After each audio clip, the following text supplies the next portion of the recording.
Get ready for your daily dose of marketing strategies and tactics from entrepreneurs with the guile and experience to help you find success in any marketing capacity. You're listening to Marketing School with your instructors, Neil Patel and Eric Su.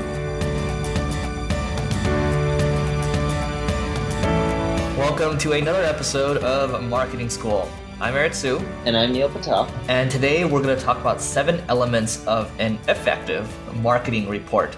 So first and foremost, ideally if you have stakeholders involved, or it's you and your partners, whatever it is exactly, other investors, I think you want to keep it very concise. So the first thing is, ideally you have your high level goals, right? Whether it's specific KPIs you're targeting and then how far you are from the targets, make it very clear and make it very simple for people to understand. So for example, for us, we're trying to get our monthly number of qualified leads up to 200 per month. Okay, so how are we doing in relation to that target? Is it a green? Is it yellow? Is it red? So you have different kind of thresholds. So a green might be you're 80% of the way there. Yellow might be maybe you're 50% of the way there, and red is maybe you're 20% of the way there. So you're way off target, right? Think about what system works for you, but ideally you have your targets laid out so it's easy for people to digest. Otherwise, you're going to put a bunch of stuff in there that no one understands, and it gets confusing. Yeah, so another thing to think about with the effective marketing report is your growth rate. Most people look at growth rate as month over month. And I learned this tactic from Facebook. You're not supposed to look at it month over month. You're ideally supposed to look at it day over day or week over week or whatever you want to do, but it shouldn't be more than week over week, ideally day over day. And most of you, just like me, don't have a big enough business like Facebook, so day over day is going to be hard, but you should look at it week over week. And what they do is they don't just calculate growth being like, oh, okay, we started the month with 100 visitors, and then we got to 110, and then from there, we got to 120, and then from there we got to 130, and look, it's growing and things are good. What they do is, let's say you started the first week with 100 visitors, and I'm doing this to keep the math really simple, right? And the next week, if you get 110, right, or let's say you're at 100, you got 10 more, that's a 10% growth. So you're just like, oh, awesome. We're growing 10 visitors per week. So that's 10% growth. The next week, if you're growing at another 10, someone could look at it as like, oh, that's amazing. You're growing at another 10. So it keeps going up. That's awesome numbers. Well, not really, because if you grow by extra 10 and you now have 110, right? So you had 100 the first week, then 110. And then if you add another 10, that's 120. But you added 10, so 10 divided by 110, right? So you got 10 new ones from the original base of 110. That's now a 9% growth. So technically your growth rate's decreasing. And then if you get another 10 to get you out to 130, so then you would do 10 divided by 120, that's roughly an 8.3% growth. In essence, it shows you as your growth rate is decreasing. You want to maintain, if not continually have a bigger growth rate. So if you're adding 10% more users, it should continually be 10% more each and every single week. And the way you do that is you take all the new visitors you gain, and then you add in the extra growth from there, and you divide those numbers, and it'll show you your growth rate. So don't just look at the total visitor count being like, oh, I'm continually getting 10 more visitors each week. You need to make sure your weekly growth rate is growing. And if it's not, there's going to be an inflection point where it's not going to keep growing, but when you're starting off, it should. And this is something you need to have in your reports because it'll tell you the health of the business and how fast you can grow and projections that you can end up creating from it. So that way you can figure out fundraising, if you should hire more sales team, support, etc., where you should be spending money, where you shouldn't be. But look at your growth at least from a week over week standpoint. And don't just look at the total number and be like, yeah, we're continually adding 10 people or 100 people every week or whatever number it is. Look at the growth rate, and that growth rate should be staying the same, if not increasing every week, especially when you're new. If you're not, then start looking to growth hacking tactics. All right. And number 3, I'll keep it very simple. So ideally, when you have a report, you don't need, especially if you're starting out, you don't need all the bells and whistles. You don't need to be paying 6 figures plus for a super crazy reporting system. You can use something simple like Google Spreadsheets, Excel, or you can even use a tool like Cyfe. That's CYFE, and it's only $20 a month. Now, Cyfe will let you basically, you can hook it in with certain spreadsheets too to pull data from there, or you can hook in with your analytics too. You can hook in with your advertising accounts. It just makes everything simple and easy to understand. And then you can also export it as a report, I believe. But you want to have some kind of, basic thing to look at where, again, we're trying to keep it very simple, right? Easy for people to understand. So you can use tools like this. And then I believe there's also a tool called GA Data Grabber. That's so GA, like Google Analytics Data Grabber. You can check that out. It allows you to put together simple reports. And there's also other tools out there that make things easy. But these are kind of the simplest of the simplest. One thing that you need to also do is through tools like Kissmetrics, Mixpanel, etc. You need to track the lifetime value of your customer and the cost to acquire a customer.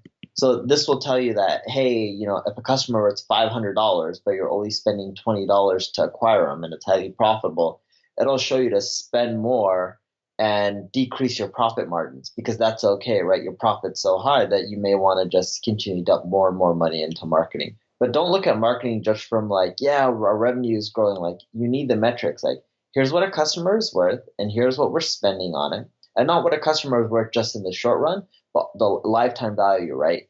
It doesn't matter if you're a software or a subscription or e-commerce. For example, Amazon. I buy on Amazon the first time.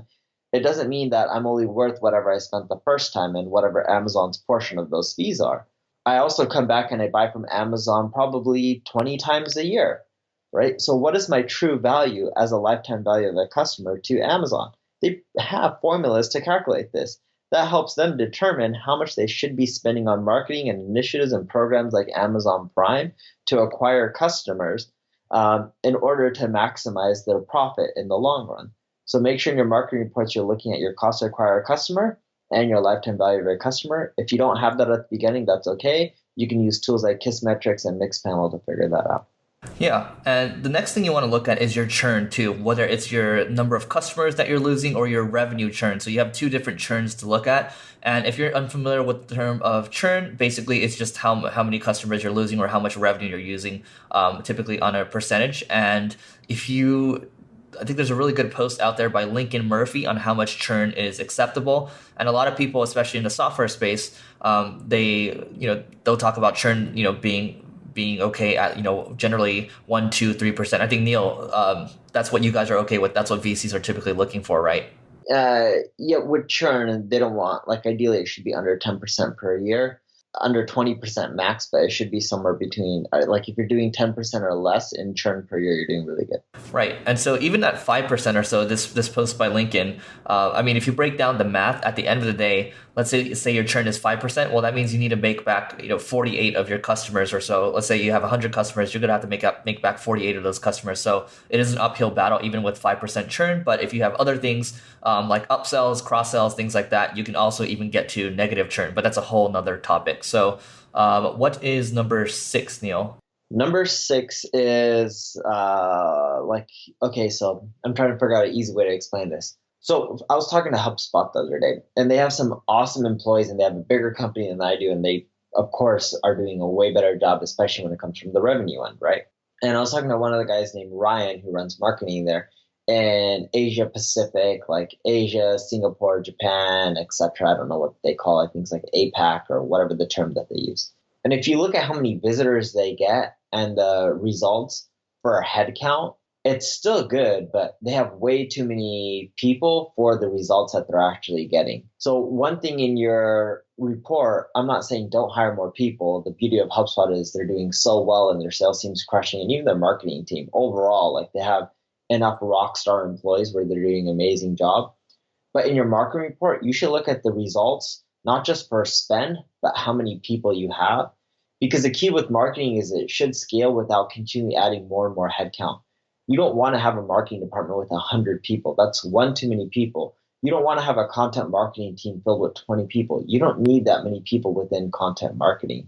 You should be able to figure out how to streamline your operations and continually improve your margins. And that's why I say include your headcount in there as well as total spend. So you're looking at the return you're getting for how many dollars you're spending, plus how many people are in the department. Because then you can figure out, all right, I got these results with 5 people. does adding in 5 more people give me double the results, maybe triple the results?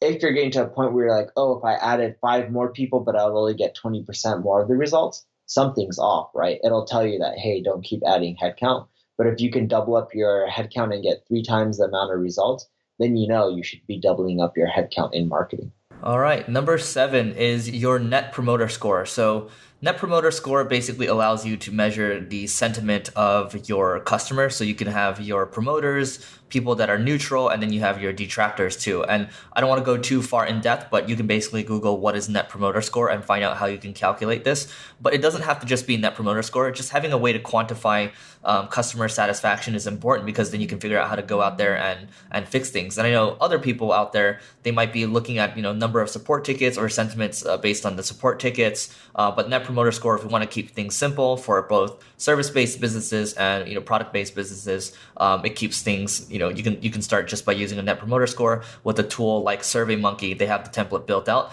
and you can send this out. It's just this is something that you'll probably end up doing perhaps every month, perhaps every quarter, but it's important to do just so you know where your customer base stands. So that's it for today's episode of Marketing School. We'll see you tomorrow.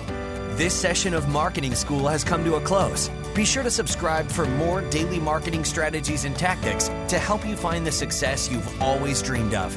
And don't forget to rate and review so we can continue to bring you the best daily content possible. We'll see you in class tomorrow, right here on Marketing School.